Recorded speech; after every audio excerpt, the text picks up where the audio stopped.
Аз и много исках с теб да си говорим за токсичните отношения и ще повдигна тази тема с блокирането постоянно. Защото знам, че имаш какво да ми кажеш. Ще ти кажа, да. Значи това качество го взех от един мой близък приятел. Може би не ми го е... по-скоро може да ме е посъветвал. Може и да... Искам да кажа, че кумбата мен никога не ме е блокирал. Значи не ме съм обича. казал нищо за него. Значи не ме обича кумба, защо не си ме блокирал нито един път? Взимал съм пример от него, нали, спрямо отношения в предишни дали връзки, закачки и така нататък, защото, нали, въпреки че съм по-голям от него, аз го възприемам като по-голям човек от мене. Не на години, а на къл, на ментал. И съм взимал пример от него и примерно като се ядосвам, защото той ме вижда, че аз много се паля, много се жегвам. Той сега не ме е виждал в така светлина, каквато ме видя с Валерия, защото ние буквално сме си били винаги двамата само.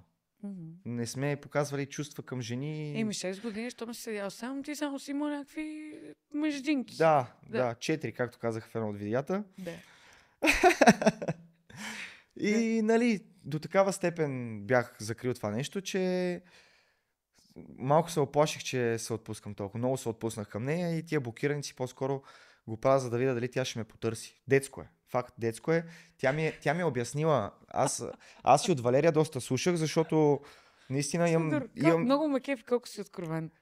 Няма смисъл да лъжа, нали, да заобикалям и така нататък. Аз и от Валерия съм взимал пример за тия неща, защото блокирам я един път и след малко отблокирам, като се напием, примерно и пиша: ти си така, ти що не направи това, ти що така.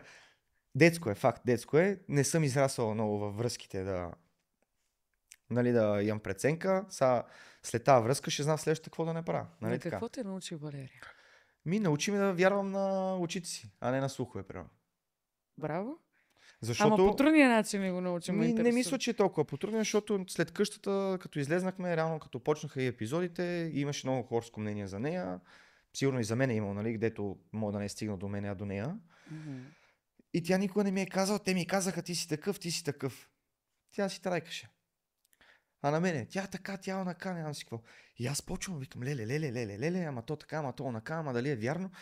И те нещата, примерно, не са така, както ми ги казва някой си. Да. И имахме спорове за тия неща. Вика: слушай са, почни да гледаш. Какво, що и така нататък. Питай ме, ако нещо не ти е ясно.